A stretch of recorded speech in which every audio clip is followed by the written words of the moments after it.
So look, there is no magic bullet. Being authentic, embracing it, be transparent, being vulnerable when it's tough. But as a CEO, every morning when you show up at work, you need to show confidence and show like what's the path forward, one step at a time, and be absolutely ruthless about this. You sound ruthless, I want it. Immunology, inflammation in general is very hot. Fully agree. I&I, immunology, inflammation. Everyone is rebranding themselves, and I think it's more like a white space, and people are saying, I&I, we can change the world. I'm optimistic about the real scientific progress that can be made. But again, along the way, some will learn the hard way that it's not going to be a walk in the park. Like me, you are French-German. You've lived in many countries. 8. I lived and worked in 8 countries, yes. Crazy. Especially, crazy. Very early, you learn that cliché, I don't like cliché, and the world is full of cliché, and I have a big aversion for that. Bienvenue to a new episode. I'm your host, Philip, and on this show, I'm interviewing the best Europeans in biotech to help you grow. How do you turn around a 116 years old biopharma company? One of the best examples in the space is LEO Pharma, the CEO, Christophe Bourdon, who joined 3 years ago, and the company is now back in the green. So I went to Copenhagen to catch up with him. I've known him for many years when he was back at Amgen, and it's actually the first time we meet offline. We talked about the lessons behind the turnaround. We also talked about innovation in dermatology, especially around biologicals, immunology and inflammation, very hot topic, and about living in 8 different countries. So here's my conversation with Christophe, and please hit the like, follow button if you're enjoying it.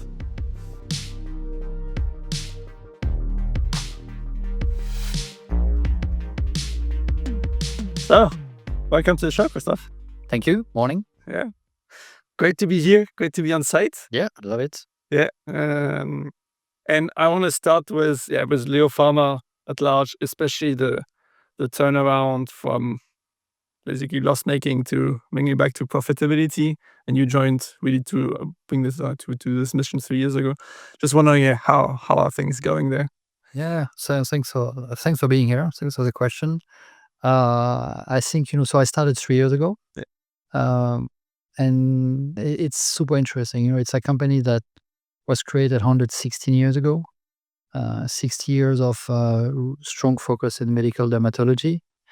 And every year the company is serving 100 million patients in more than 70 countries. So starting point is it's a strong brand. I think every single dermatologist in the world has or is prescribing some LEO products. I think everyone has a little fusidine tube at home in their pharmacy. And so when you start, being a CEO of such a company, you want to make sure that you need to protect and what's working, because there are many things that is working well. Having said that, we also needed to address, what was not working well. And so, together with the board, the question was, how could we accelerate the growth? Because there are a lot of opportunities in the field of medical dermatology. So where to grow, how to grow? That was question number 1. Question number 2 is, what does it take for a company of more than a century to continue to innovate? In an environment where, yes, there is still a lot of unmet need, but, there is a lot of competition, a lot of biotech are popping up in the field of immunology. So how can LEO innovate? And the third thing is, how can the company drive more profit? The starting point in 2021, minus 17% of EBITDA, clearly not sustainable. And I think, looking back 3 years down the road, we just announced the year 2024 results. Top line, 10% growth again for the company, like second year in a row. 10 quarters of double-digit growth. We nailed, we grew exactly where we wanted to grow with the product we wanted to grow. Innovation-wise, we have, made significant progress, and I'm happy to speak more about it. And on the profit, we close the year at, with clearly enough sites giving guidance for this year of 15 to 18% of plus EBITDA. So, it's really, some newspaper calling one of the largest turnaround in Danish, industrial history. Yeah. And I think, we're on track. We're making very good progress. Super. You covered some of the questions. It's great. I'm curious on the how, because turning around an organization with 4,000 people is, there's a lot of change management, I guess. Yeah, it's a very humbling job. And I think, I would be the first one to say we've made a lot of progress.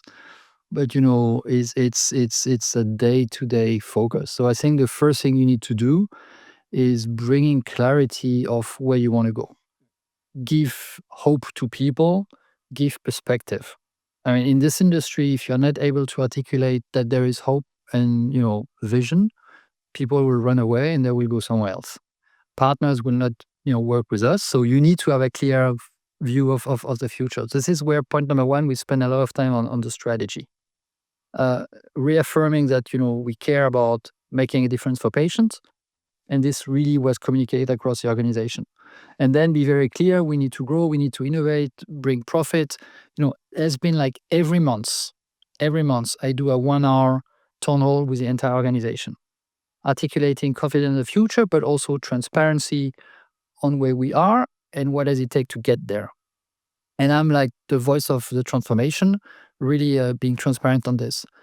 Then is, it's not an Excel exercise. You need to translate those PowerPoint and Excel spreadsheets into a human adventure. And me alone, okay, right? I have a vision, but people can say schlap, schlap, schlap. They need to kind of be inspired and follow you. So one of the things I've done was to create an extended leadership team.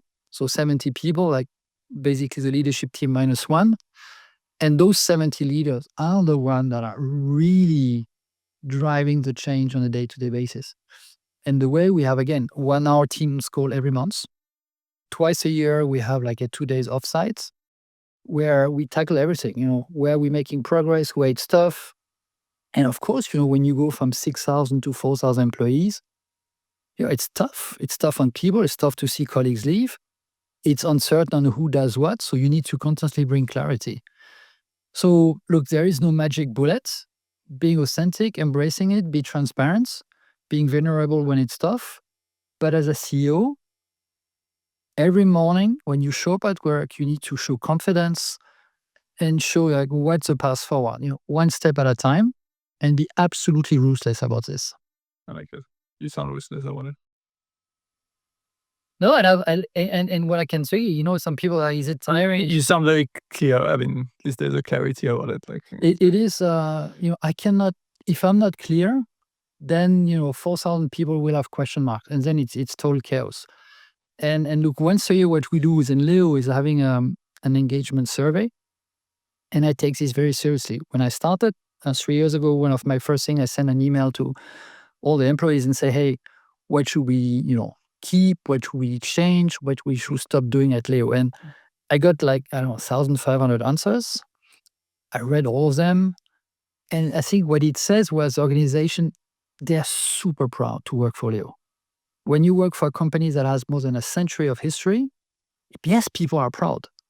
And people were, okay, Christophe, give us some hope, reason to believe that we're going to be successful in this turnaround, And I think, this is what I take with a lot of humility as a CEO is bringing back the pride of working for LEO to the employees. And that's why, being very transparent on the progress and also on the lack of progress is what, people expect from me. Yeah. And you build trust. Yeah, exactly. Yeah. I like that. I think we can talk more about the also leadership lessons a bit after. Maybe just you mentioned also on the current product. What I've seen in the current product offering, Adbury is basically your lead product, but was also launched quite recently. Yes. Can you talk a bit more about like how it looks like and at the moment, and So out of the 100 million people, like 100 million customers, what's the split basically? So the core of what we call established portfolio is like 18 brands, that have been here around. So the first one in the 60s. And we have continuously been surfing different wave of innovation. Adbury Atralsa is an IL-13 in use for patients affected by atopic dermatitis. So we don't disclose exactly, but the number of patients. But what's interesting is if I look at the field of atopic dermatitis, roughly we have like a middle single digit percentage, like 5 to 10% of eligible patients who are treated with the biologics. And so the more products are available, the more awareness, doctors have, more it's rising, and the more options patients have. So we see the market growing, and Adbry is, yes, it's growing. It's been growing like 69% last year. It's approved in 20 countries, including Japan. We have, brought up like an auto-injector on top of the prefilled syringe.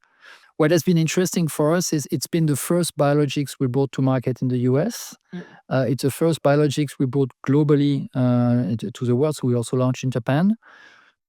And it's interesting. So I came from Amgen, 11 years working with biologics, and it's not only doing a clinical trial that is important, is also once a product is approved, how you keep generating real-world evidence that shows the benefit of the product. And I think this is a mindset that has been a bit new at LEO. Is it's not only like getting a product to the finish line in terms of regulatory and market access that the team has done in the past very well, is keep generating, real-world evidence. Because this is what, not only regulators, but payers and doctors and patients want to see, is how is the product actually working in real life. Yeah. Especially, I mean, in this case, you're competing with Dupixent. Yes. And they are quite strong and quite established as well. Yeah, exactly. I mean, it's been launched, before Atrasa. It's like, a very strong brand. And my conviction and the data that are being generated show that, actually the more products are available, the more the market is growing, the more the awareness is rising. And it's important that we are able to demonstrate, like we are doing, that Adbry Atrasa actually represent a significant value-adding contribution to some pocket of patients. And so how do you differentiate? Because, I mean, they're targeting IL-13 and IL-4. Correct. And we are only IL-13. IL-13, so I guess for certain patients it will fit better. So it's very important that, when you decide to enter such a competitive market, that you are able to clearly identify which patient population you're after, and then design the go-to-market model accordingly. And which was super interesting for me, LEO had never launched a biologics in the US. If I look, we've been able not to really over the last 3 years, with the medical team, the market access team, the marketing team, the sales team, we keep scoring points over there. Not only with commercial patient, but also in integrated delivery networks. They see the benefit of Adbry over there, and I'm very encouraged by it. Yeah. And talking about this, also the use of the innovation wave and bring back biologics. One thing that, and I said that I would beat you. One thing that came to mind. LEO Pharma is more like dermatology creams. And what I've seen, or at least what I've seen, is that there's quite a shift into more complex dermatology diseases, and that you need a much more fine way to address it, and much more. Can you talk about this transition and the innovation waves? It's a very good question. So I think in the past, indeed, the only way to bring active ingredients into the body was to use topicals. And then, about 20 years ago, people realized actually it's more about inflammation, bringing like a monoclonal antibody into the body to help tackle some, inflammation pathways. This is where the IL-17 with psoriasis, and now with IL-4, IL-13 in atopic dermatitis. What's interesting is, if I look at how we expect the market to grow, on one side, I would say there is still unmet need in psoriasis. There is still a lot of unmet need in atopic dermatitis. And we also see that there is a tremendous unmet need beyond those two diseases. So if I look at dermatology, what's super interesting is we're talking about 1,000, and I'm not exaggerating, 1,000 of disease where there is still a very high unmet need. Those are patients, with no approved therapy. No one is looking at the development, cost for those. I mean, basically no approved therapy. And so this is going to also contribute. We're seeing now, companies like us entering this field, saying like, we got Anzupco, delgocitinib, Panjac, we can talk about it, approving chronic eczema. In Europe, there is one approved therapy. We're talking about millions of patients, that have their hands deeply affected by this disease. They cannot go to work. Nurses, hairdressers, workers. I mean, it's really impacting millions of people. So what I'm saying, those are the diseases that will keep growing. On the route of administration, I think, what's interesting is I come from a background in oncology and very different disease. Dermatologic disease are very serious disease, but most of them are not life-threatening. So we're talking about chronic condition. So our conviction, and this is what, that's why I brought in the leadership team some very top rank, kid dermatologist KOL, is to say, look, we want to be the company that offers all the treatment options in the course of the life of our patient.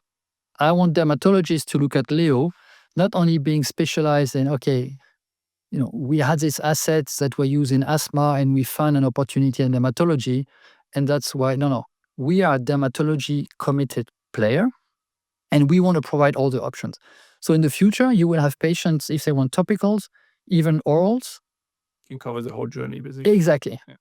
And that's for me the conviction that this is what's going to drive the medical dermatology market moving forward. I like that, yeah. And I see that you mentioned the mode of administration for biological, for chronic disease. It's not that simple, or Yes. There's some challenges as well. So it's like preloaded pen or syringe. Prefill pen or auto-injector. And how is that how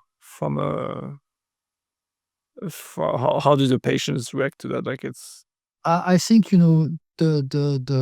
if I look now, the level of efficacy we have in psoriasis, with IL-17s, patients are adopting and tolerating this treatment extremely well. It's basically the same as similar to diabetes. Exactly. Yeah. And I think, dermatologists are very, very keen to look at safety data.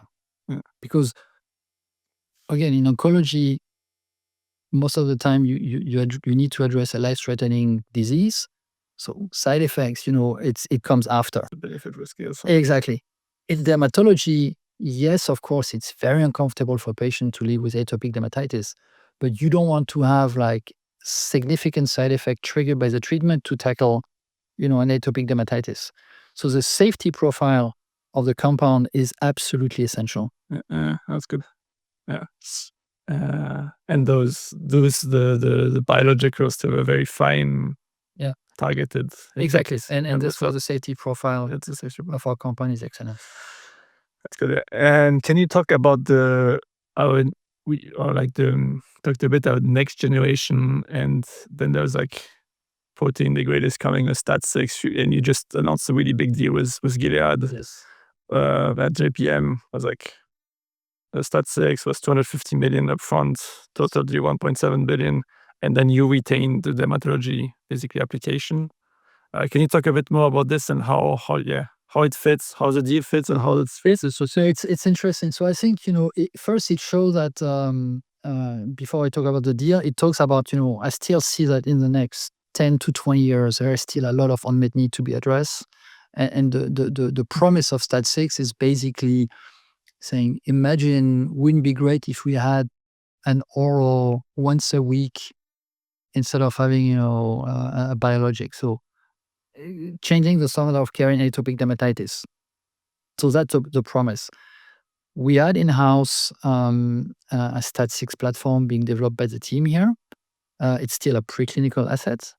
And the question was for us, okay, it's still very early. And we know that, it's not about bringing the assets to the finish line. What we want to do is make sure that we come fast in a differentiated way to the market to maximize the value of the asset.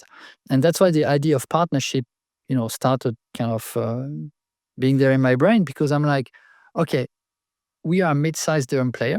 Of course, I have an interest in bringing innovation, but wouldn't it be better if we were kind of looking for a partner that had deep pockets and deep expertise in developing, a chemical, like an oral compound, which we had never done in the past, but still for us, being able to retain some value long-term. And this is what we have achieved with Gilead. I'm very pleased, with the outcome. I think it's one of the, if not the largest preclinical deal ever, 250 million of upfront indeed. Total value of the deal, 1.7 billion. And for us, as a company in this transformation phase, it's also a ticket to the future. I think Gilead has recognized that LEO is absolutely a brand that is resonating among, all the dermatologists in 70 countries. So that's why we have been able to retain the co-commercialization rights for the oral compound outside of the US. But also we have retained the right to develop and commercialize the topical version of the STAT6. Back to keeping options open. I think patients want options, dermatologists want option, and this is what we have achieved with this deal. And why not keeping the US if you already established the US now? But I think this was part of the discussion with Gilead. Also, we also have to recognize what Gilead had, the strength of the company, and I think we have the rights within the topical for the US, and I'm very pleased with that. I guess it's a negotiation. I'm very pleased with the outcome, and I think it's beyond the numbers. Couple of things. I think it gave immense pride to the R&D organization here. When you posted, was like over 130 people involved, basically. Yeah, we did a small thank you party for, which is basically a whole biotech company, like. Yeah, and then for girls, it's been a lot of expertise, and the reality of this transformation, where it's not been easy. We had to let people go that were working on this program, and I think that's why it was my way of saying, hey guys, it's not my deal, it's your deal. You were the one behind the molecule, and it's my way of saying thank you. And it's a little thing, but I think in life of biotech, sometimes it's small word and it's tough on numbers, but we need always to recognize the people who've been behind something like this.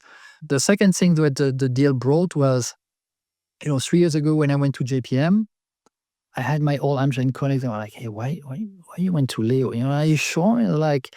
And 3 years down the road, it's a very different game. And now with this deal, we want a partner. Basically, our innovation model is about more partnering, and in both ways. It's just playing to our strengths, but also acknowledging where we don't have enough deep pocket or we don't have the expertise. We want a partner. And so, since we announced the deal like a couple of days before JPM, my phone was melting. It's not only people congratulating me, they were like, hey, do you want a partner? Can we partner with you? So it has really put Leo in a different league in terms of ability to partner, and that was really important for us. Yeah, that's good. Yeah. And can you talk a bit about what's quite fascinating also is the deal in STAT6 in general is how much different application it can have. I think in the deal, even oncology was, I think, there's a lot of potential applications. Yes. Which is, quite fascinating. If you get the password, and like, Yeah, look, I think it's very early days, and this is where part of the I'm a very curious person, but curiosity can also be your worst enemy if you're not able to focus at the end. And I think yes, in theory, you could envisage application of STAT6 beyond dermatology, potentially in oncology, yes. But look, we don't have the resources, the time, the money to think about it. So I think this is why, again, to really maximize the value of the assets, putting it in the hands of a player like Gilead, who has more resource and bandwidth, and potentially to go beyond dermatology, it would make a lot of sense. That makes sense. Yeah. And the one thing I am also going is looking a bit at the bigger picture. I heard, at least in the last, I don't know, at least in the last years, that immunology inflammation in general is very hot. It's thing hot, and not only dermatology applications, also all application. Can you, how do you see it? Like, just how do you see it? Fully agree. I think I immunology inflammation. Everyone is rebranding themselves. A specialist in immunology.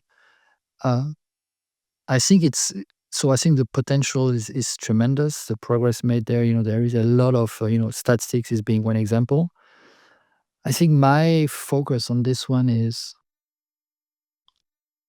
I think the learning from the transformation is it's okay to be open to new things. We need to be very firm and clear on a strategy. Yes, I want to strengthen and sharpen on our inflammation immunology expertise, but I want to make sure that we do this with a clear line of sight of what are we solving for patients. So I'm looking for real application in medical dermatology, And if I see that, things that could have application beyond dermatology, then, we would be open to partnering. But I need to be very rigorous with capital allocation. This transformation, As we started it. yeah, it's so important because, this is, when you start as a CEO taking company over with minus 17% EBITDA, it's like by the day, you need to make sure where you need to invest. It's not that we didn't have a large OpEx basis. We have a bit less than €1 billion to invest every year. But it goes fast in R&D. So yes, I think the temptation to enter broad I&I field is very, it's a very high temptation. But I'm the chief capital allocation manager. I need to make sure that, okay, let's stay very disciplined. And that's why, our partnering model, I think there are companies out there that have, preclinical or early stage I&I expertise. I'm open to partner. Because what then we bring is, more downstream, the ability to develop, get the product approved, reimbursed, and commercialized across, our global platform. I like how it fits into the focus. Yeah, but I was also talking more about the field in general. Of like, I mean, what's driving that? What's driving really this hype? Is there? Yeah, I would say probably a mixture of the progress in science, the opening the opportunity of STAT6, and that's like, okay, new opportunities, but also the realization that, other fields are becoming more crowded. Like, is it sort of a new IO, basically a new immunology that is very crowded, didn't work that well, and then... Yeah, I think the promise at the beginning are always very exciting. I think now, oncology, immuno-oncology is becoming more crowded, more difficult. And I think it's more like a white space, and people are saying, okay, I&I, we can change the world. And I think this is what's happening at the moment. I'm optimistic about the real scientific progress that can be made. But again, along the way, some will learn the hard way that, it's not going to be a walk in the park here. As it's never No, in biotech. never, ever. In Exactly. pharma. That's good. That's good. But I mean, it must be good for two things on the timing that I just realized from everything, our discussion so far, is that you are in a good timing for having biologicals, the biologicals transition. Now more STAT6 in the hotness of the I&I, you are like well positioned, even without like doing too much, just from being in the right timing, right place. Like, and I think, for a company of our size, exactly to your point, what's important is I don't want to have a single bet in one single modality, and it's very important. So yes, we have a foot into biologics. Delgocitinib just got approved as a pan-JAK inhibitor. We just got approved, launched in Germany again. So that's second leg. Third leg will be STAT6. And that's how, for me, it's ensuring that the innovation model not only focus only on one modality short term, but like midterm and long term, we have perspective. And I think we've made very good progress there. Yeah, that's good. Perfect transition. I want to talk also about the pipeline, because you have basically, you had at least 2 drugs in the filing, 2 phase 3. Can you expand a bit more on the pipeline? Yeah, so I think first a philosophy on the pipeline. I think what's important for a company of our size is when you have a product that works, make sure you really leverage the full potential of the drug. And I think this was something in the past. Amgen lesson, I guess. Yeah, exactly. And also looking at the field. And especially because in dermatology, because we have all these diseases that are quite close, in some diseases, having an IL-13 beyond atopic dermatitis, I mean, look what Dupi has done. I mean, it's remarkable. So we have a trial ongoing at the moment of AD of the hands for tralokinumab. So I keep generating data of trial. Of course, I have to be rigorous with capital allocation. And doing phase 3 trial in biologics, it's a heavy investment. So you need to think very carefully on this one. The big asset, that where I'm betting a lot, for the future on the company is delgocitinib. I'm convinced this could be one of the biggest growth drivers of the organization. Currently, chronic and eczema, and we're going to announce this year 2 to 3 potential additional indications that we're seeking. And so it's like go deep, go broad. When you have a winner, like one of our the previous board member was saying, and this is what we have done with capital reallocation. And then we have so that's really the bulk of our pipeline. And then we have That's already very advanced. I mean, it's quite advanced, yeah. And then we have IL-22R, which has been in-licensed from argenx. Yeah. We're looking into this. I think it's IL-22R is another mechanism we believe that could play a role in AD. I just want to make sure that looking at the results when they will be communicated, that we have a very clear value proposition on how to differentiate the asset in this field, because it's becoming crowded, and you need to make sure that you know exactly which patient you're after. Okay. Yeah. Okay. So, but basically, you have like registrational trial or like expanding indications. Yes. And then IL-22R, and then preclinical. Yeah. But, so basically, you don't have too much in the phase 1, 2, 3. I mean, you never have enough.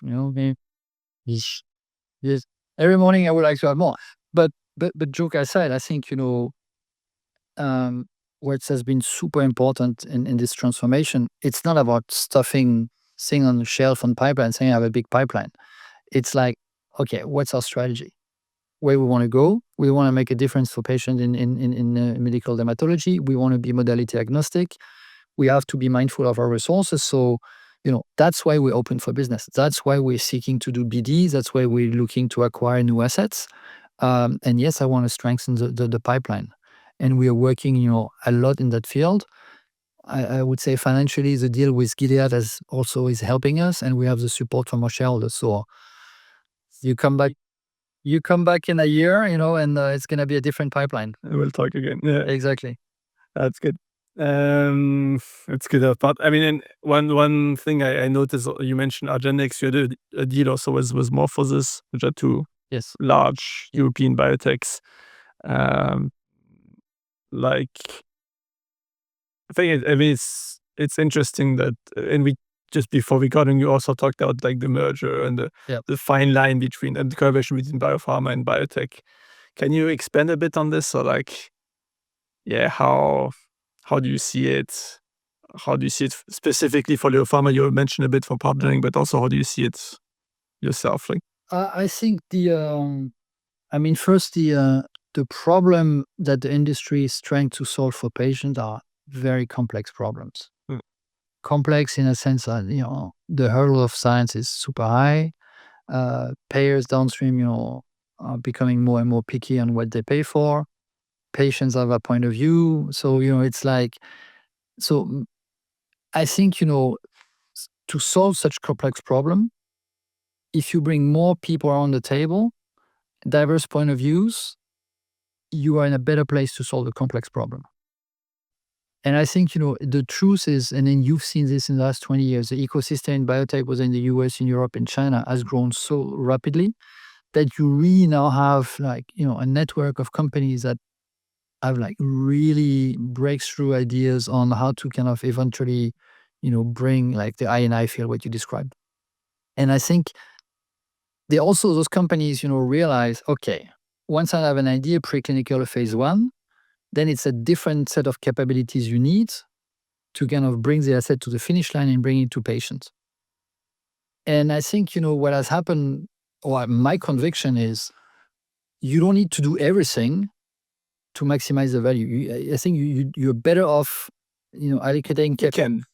Yeah, of course you can. Like argenx, I mean, it's... Yeah, of course they can. But not everyone is argenx. Yeah. And also I'm sure they had some tough times, and and of course I come from Amgen, and there are people that are able to do it. But I think also is sometimes you also have to acknowledge that you can tap into innovation faster by partnering, and those biotech can actually bring this innovation faster to patient by partnering with company like LEO. So that's really the mindset. You don't need to own everything. And I'm not sure sometimes it's the best use of resources. And in your case, what's can be also interesting is to partner one in the indication of the dermatology application. Exactly. That's Exactly. I think, look, a lot of the assets have been developed, for respiratory, application. I'm not gonna start, detailing product to outside of dermatology. We don't have the bandwidth, we don't have the resources. So that's why we need to be pragmatic. Of course, at the end of the day, you need to have the mindset. It takes I'm saying this, you need to have a bit of humility and curiosity to do it. And I with Tim, we speak quite regularly on the phone. I need to get him on the show as well.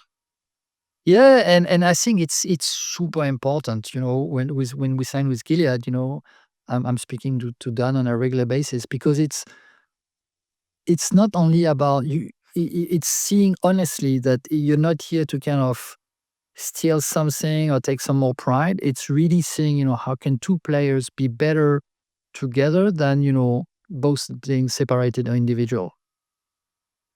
Actually, talking about it makes me think about one thing that I've seen also, especially notable in the European biotech industry, especially Argenx or BioNTech and Genma. They signed these like Yeah. co-development 50-50 deals, Yes. which were quite interesting. Or like big biotech to big biotech, 50-50, we share everything and we put in common. It's pretty.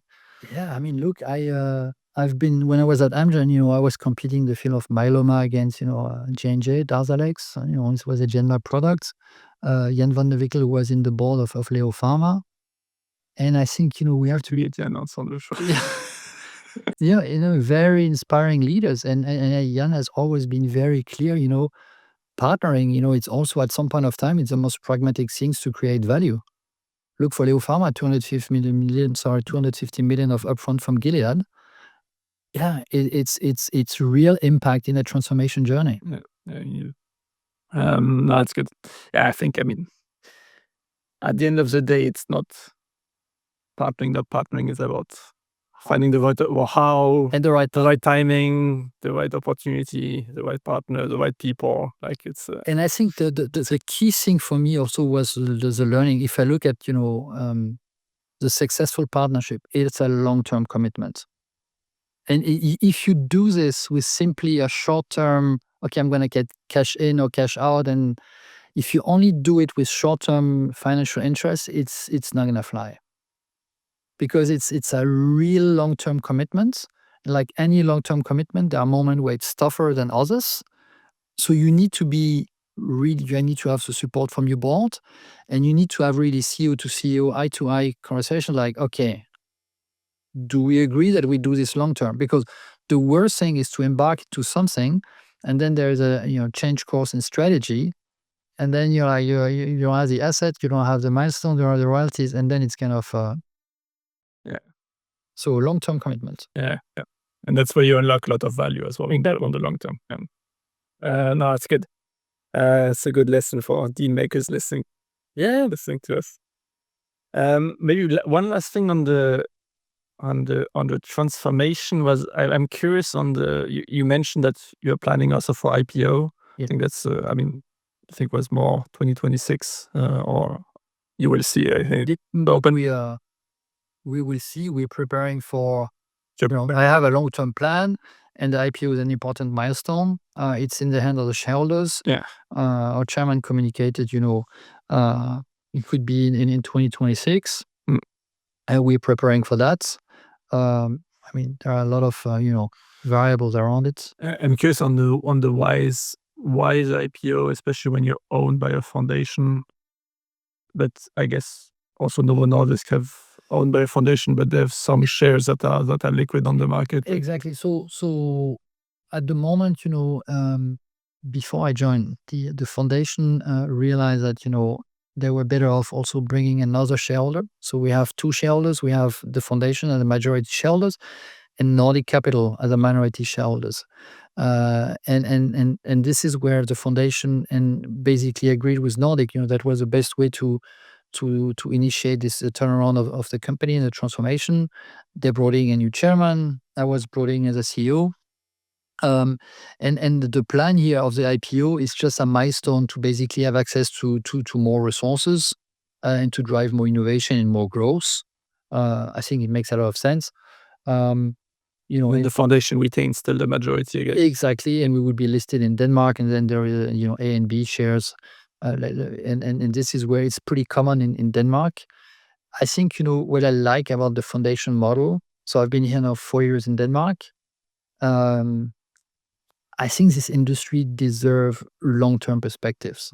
In the world where there is a lot of, and we can talk about it, question mark, and every day you open the newspaper, it's like, having a shareholder, a majority shareholder that has, a sole purpose, which is to think long-term, like very long-term, I think is a real luxury in this industry. And I'm not surprised that there are, relatively for the size of Denmark, so many companies.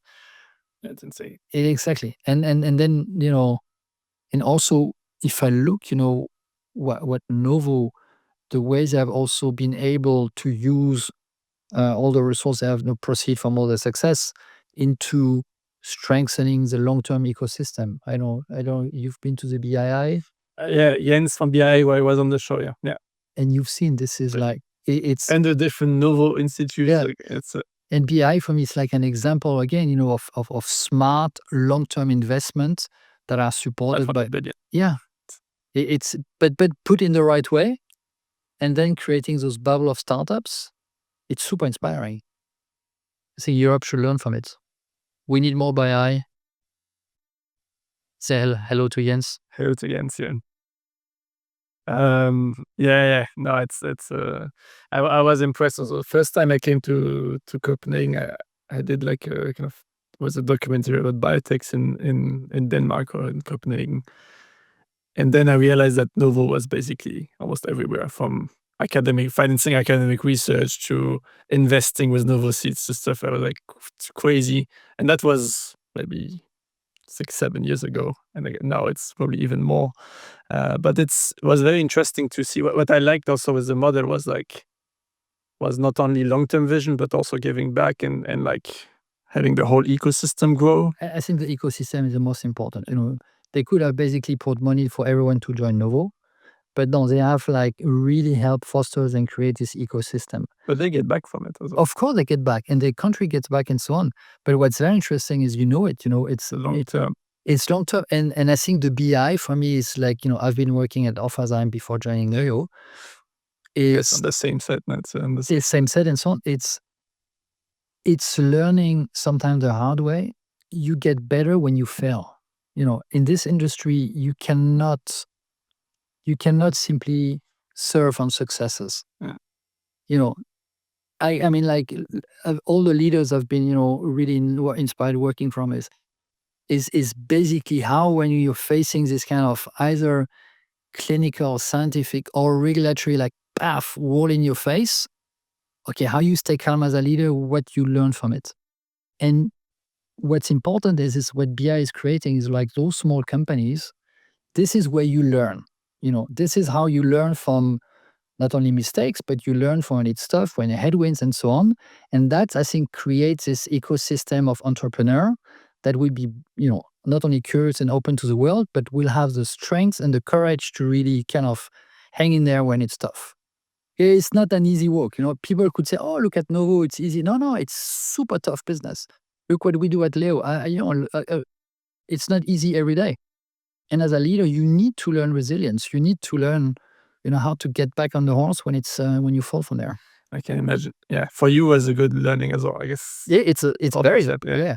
You don't drive innovation by sailing on a blue sky. There is not someone hanging you like, okay, here's 215 million. Here's like, okay, is you gonna sell 1 billion? Sign here. Yeah. No, it's super tough. Yeah, it is. Yeah.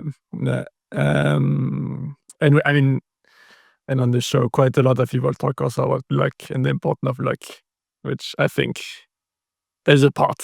I mean, of course, but but you need to create an environment where luck can pop up. Because otherwise, luck can easily disappear with too bureaucratic governance, or with a culture of fear. luck is how to bring the little bubble to a bigger bubble to an even bigger bubble. But a lot of companies putting so many filters that basically you eradicate luck by wanting to control everything. So you need to let it go. You need to trust, and then luck translate into value. I like that. A bit more, personal question or personal background. You talk quite a lot about your personal lessons already, but one thing that struck me as well is, like me, you are French German, Yes. and then you've lived in many countries. In 8. Lived and worked in 8 countries. Yes. It's crazy, and Crazy. especially, crazy, especially in Europe, Japan, US. Yeah. So also on different continents. Can you talk quickly on what were some of your lessons there? Like, how did you manage? Yeah. So first, I think, like you are saying French German. I was born in 70s. I remember in the 80s, going at school.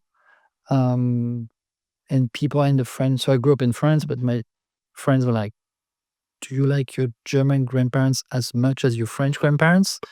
I'm like, "What kind of question is that?" But it's so very early you learn that cliché. I don't like cliché, and the world is full of cliché, and I have a big aversion for that. I have one question: do you feel more French or more German?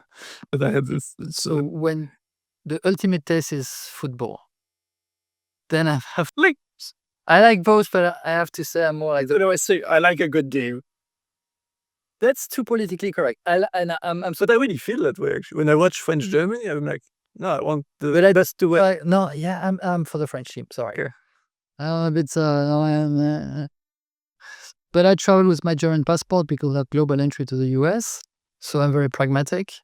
But I made sure that in Copenhagen, I know the both ambassadors. Okay. So that's just to maintain, kind of. So that's one. I think the thing that I personally, I was very lucky to after doing my business school, I was like doing a VE, like working for, instead of French military service, working for a French company, work for Airbus in Japan. And at that time, like arriving in Japan, 20 years old, there was like no internet, no phone. I didn't speak the German language at that time. And it's really, the power of listening, the power of observing, also the power of silence. After in the US, it's a different culture. But in Japan, you learn by also simply saying, not talking and simply observing. And then along the way, for me, I always pick something good from, I lived in Norway, I live in Austria, I live in Germany, I live in Switzerland. And I think, no cliche, there is always something to learn. The US was a tremendous experience. I really like the 3 years I lived there. Was really kind of, Was that Amgen? Like, Amgen, go to LA again? yeah, exactly. Yeah. Live in LA and commute to Thousand Oaks. Yeah. And then now I fell in love with Denmark now. 4 years. It's good. It's okay. Love it. Love it. That's cool. Maybe we have not much time left. I mean, we could talk forever. So, the last part, just a few quick questions. You answer like one sentence. Yes. Quick fire. Who is one of your biopharma heroes? Mark Gaidea. One of your favorite biotech book I don't read biotech book. or science book, maybe? I think, Origin of Species, Darwin.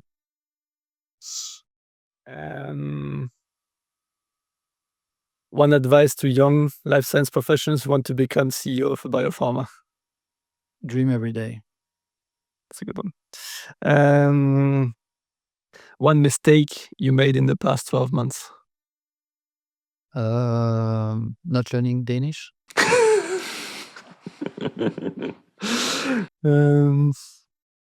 And the last one, a new habit you adopted recently. Learning Danish. No. No, I have to admit the last 12 months have been pretty. Now I think I read like every night before going to bed. I don't bring my phone to the room, and I read, a couple of pages of mainly history or science fiction books. And I think, as a CEO, you need to unplug, and that's super important for me. It's a good one. Great way to finish. Thank you, Philip. Thanks. Merci a lot. Dankeschön. 谢谢.